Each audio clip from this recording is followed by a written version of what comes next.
নতুন ভিডিওতে স্বাগতম। এই ভিডিওতে আমি এমএস ওয়ার্ডের শেপ নিয়ে কীভাবে কাজ করব সেই বিষয়ে আলোচনা করব। একটাই অনুরোধ, নতুন অডিয়েন্স হলে সাবস্ক্রাইব করে পাশে থাকুন। তো চলুন শুরু করি। এমএস ওয়ার্ডের ডকুমেন্টে আমরা যখন কোনো ডিজাইন করতে চাই সেক্ষেত্রে শেপের প্রয়োজন হয়। তো এই ভিডিওতে দেখাবো কীভাবে শেপ ইনসার্ট করতে হয়, কীভাবে শেপ চেঞ্জ করতে হয়, কীভাবে শেপ পয়েন্ট এডিট করতে হয়। হোম ট্যাবের পাশে যে ইনসার্ট ট্যাবটি রয়েছে, আমাদের এই ইনসার্ট ট্যাবে ক্লিক করতে হবে। তারপরে ইনসার্ট ট্যাবের আন্ডারে এখানে দেখুন আরেকটি সেকশন রয়েছে, সেটা হচ্ছে ইলাস্ট্রেশন। তো ইলাস্ট্রেশন সেকশনের উপরের দিকে দেখুন এই যে শেপ যে অপশনটি রয়েছে, আমাদের এই অপশনে ক্লিক করতে হবে। তো এখানে আমরা বিভিন্ন ধরনের শেপ লক্ষ্য করব।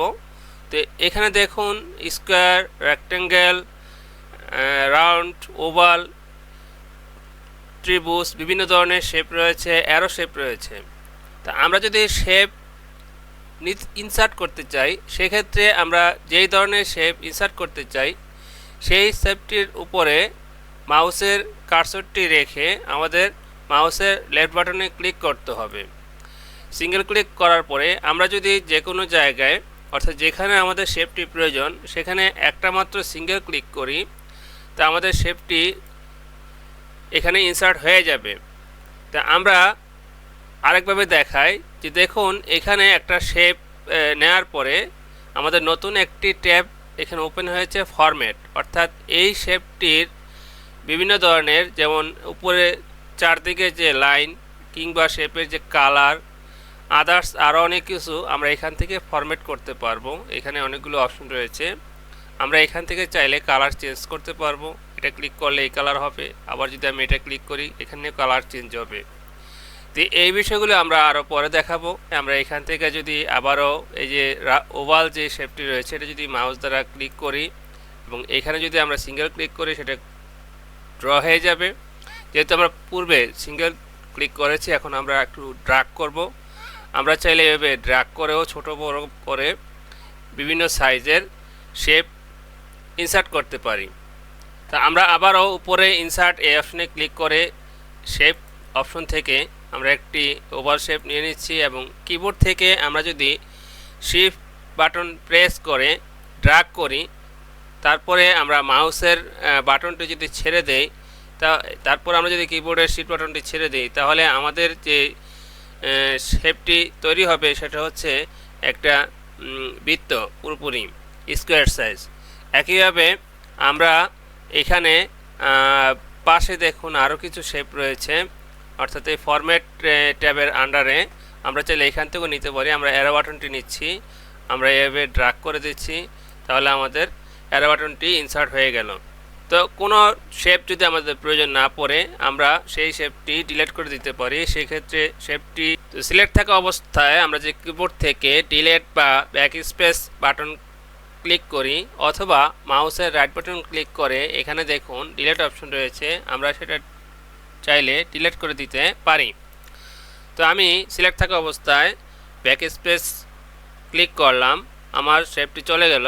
একইভাবে দেখুন কার্সরটি যখন আমরা শেপের উপরে নিয়ে আসি এখানে একটা চিহ্ন দেখাচ্ছে, এই সময় যদি আমরা ক্লিক করি এটা সিলেক্ট হয়ে যাবে। আমরা আবারও ডিলিট করে দিচ্ছি। এভাবে আমরা সবগুলোই ডিলিট করে দিলাম। তো এখন আমরা দেখব যে কীভাবে আমরা ভ্যারাইটিস শেপ ক্রিয়েট করতে পারি। তা আমরা আবারও ইনসার্ট অপশনে যাচ্ছি এবং এখানে শেপ যে অপশনটি রয়েছে সেখানে ক্লিক করলাম। এখন দেখুন দ্বিতীয় লাইন যে অপশন, এখানে লাইন, এটা ক্লিক করার মাধ্যমে আমরা লাইন ড্র করতে পারি এভাবে। তারপরে আমরা এটা যদি এই লাইনটা সোজা করতে চাই আমরা আবারও দেখাচ্ছি ইনসার্ট, শেপ এবং লাইন ক্লিক করার পরে আমরা কিবোর্ডের শিফট বাটন ক্লিক করে যদি আমরা ড্র্যাগ করি তাহলে লাইনটি সোজা হবে। আমরা কিবোর্ডের শিফট বাটন পরে ছাড়বো কিন্তু মাউসের বাটনটি আগে ছাড়বো, তাহলে আমাদের এটা সোজা হবে। এরপরে আমরা ইনসার্ট থেকে দেখাচ্ছি এই যে শেপ বাটনে ক্লিক করলে লাস্টের দিকে দেখুন এই যে তিনটি অপশন রয়েছে, যে শেষের দিক থেকে 3 নম্বর যে অপশন দেখুন, এখানে মাউস ধরলে এখানে কার্ভ লেখা উঠছে, আমরা এটা ক্লিক করলাম। তারপরে আমরা যদি এখানে ক্লিক করি মাউস দ্বারা ক্লিক করলাম এবং এখানে আমরা ডানে বা বামে সরিয়ে নিয়ে আসলাম। তারপরে এখানে আবার একটা ক্লিক করতে হবে। তারপর আমরা নিচের দিকে গেলাম। তো দেখুন এখানে কিন্তু রেখাটি একটা কার্ভ ক্রিয়েট করলো। এভাবে এখানে আমরা আরেকবার ক্লিক করব। তারপর চাইলে আমরা এখানে দিতে পারি, এখানে দিতে পারি, এখানে দিতে পারি। আমরা এখানে দিলাম। তারপর আমরা যদি এর সাথে জয়েন করে দিই, তো দেখুন এখানে কিন্তু আমাদের একটা কার্ভ ক্রিয়েট হলো এবং এটা একটা কালার হলো। এখানে যে কালারটি সিলেক্ট থাকবে এখানে সেই কালারটি হবে।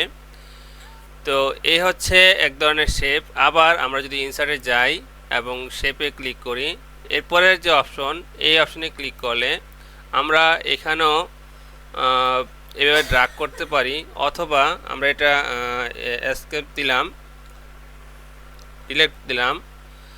তা আমরা আবারও ইনসার্টে যাই, তারপরে শেপে অপশন ক্লিক করার পরে এই অপশনে ক্লিক করলাম। আমরা চাইলে এখানে ক্লিক করতে পারি, তারপর ডান দিকে আবার ক্লিক করলাম, নিচের দিকে আবার ক্লিক করলাম। তো এখানে আমাদের যে শেপটি ক্রিয়েট হলো সেটার কর্নারগুলো দেখুন একটি কোণ তৈরি করেছে, কিন্তু এখানে কিন্তু কোনো কোণ তৈরি করেনি, কার্ভ তৈরি করেছে। তারপর আমরা আবার ইনসার্ট অপশনে যাই, শেপ অপশনে যাই এবং লাস্ট যে অপশনটি দেখতে পাচ্ছেন দেখুন এখানে দেখাচ্ছি স্ক্রিবল। আমরা যদি স্ক্রিবল এই অপশনটি নেই তাহলে আমাদের ইচ্ছামতো এখানে আমরা শেপ ক্রিয়েট করতে পারবো, অর্থাৎ যে কোনো আকৃতির আমরা ড্র্যাগ করে মাউস যেভাবে নিব সেভাবেই শেপটি তৈরি হবে। আমরা যদি আঁকাবাঁকা নেই, সোজা নেই, যেভাবেই নেই না কেন, তারপরে শেষ মাথাটির সাথে যুক্ত করে দিলে আমাদের একটি শেপ ক্রিয়েট হবে এবং আমরা বিভিন্ন ধরনের শেপ ক্রিয়েট করতে পারি। তারপর আমরা দেখাবো যে শেপ কীভাবে চেঞ্জ করতে হয়। তো অনেক সময় আমরা ডকুমেন্টে শেপ যে শেপটি দিয়েছি সেই শেপটি প্রয়োজন নাও হতে পারে, তো সেটা ডিলিট করা অনেক সময় সম্ভব নাও হতে পারে। সেক্ষেত্রে আমরা শেপটি চাইলে চেঞ্জ করতে পারি। আমরা ইনসার্টে যাচ্ছি, তারপরে শেপ, এখান থেকে আমরা একটা শেপ ড্রয়িং করে নিলাম। এখন আমরা এই শেপটি চেঞ্জ করব। তো শেপটি যদি আমি চেঞ্জ করতে চাই সেক্ষেত্রে শেপটি সিলেক্ট থাকা অবস্থায় আমাদের উপরের দিকে দেখুন এডিট শেপ নামে একটি অপশন রয়েছে। আমাদের এই এডিট শেপে ক্লিক করতে হবে। তারপরে এখানে দুইটি অপশন রয়েছে, উপরে যে অপশন চেঞ্জ শেপ, আমাদের চেঞ্জ শেপে ক্লিক করতে হবে। তারপরে এখানে যে শেপটি আমরা নিতে চাই সেই শেপটি যদি এখন আমরা ক্লিক করে দিই, দেখুন আমাদের শেপটি চেঞ্জ হয়ে গেল। এভাবে আমরা যে কোনো শেপ প্রয়োজন মতন চেঞ্জ করে নিতে পারি। তো এখন আমরা দেখাবো কীভাবে যে আমাদের যে শেপের যে পয়েন্ট রয়েছে সেই পয়েন্টগুলো এডিট করতে পারি।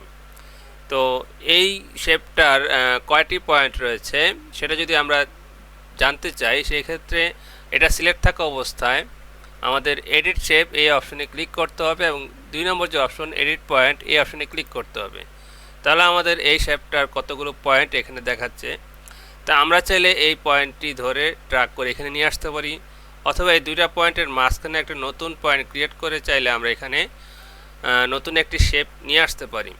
সেক্ষেত্রে এই যে আমরা এখানে থাকা অবস্থায় মাউস ক্লিক করে আমরা যদি টান দিয়ে নিয়ে আসি, দেখুন আমাদের শেপটি কিন্তু চেঞ্জ হয়ে গেল। একইভাবে আমরা যদি এখান থেকে এই পয়েন্টটা ধরে ভিতরের দিকে নিয়ে আসি, দেখুন এখানেও কিন্তু চেঞ্জ হয়ে গেল। তো এইভাবে চাইলে নতুন এখানে আমরা চাইলে আরেকটা পয়েন্ট ক্রিয়েট করে আমরা চাইলে এটা ভিতরের দিকে দিতে পারি। তো এভাবে আমরা পয়েন্ট এডিট করে শেপ চেঞ্জ করতে পারি। তো আশা করি বুঝাতে পেরেছি কীভাবে আমরা নতুন একটি শেপ ইনসার্ট করব, কীভাবে শেপ চেঞ্জ করব, কিংবা কীভাবে আমরা শেপের যে পয়েন্ট সেটা এডিট করব। তো আশা করি ভিডিওটি ভালো লেগেছে। ভালো লাগলে ভিডিওতে অবশ্যই একটি লাইক দিবেন, শেয়ার করে অন্যদের শেখার সুযোগ করে দিন। ভালো থাকবেন। আল্লাহ হাফেজ।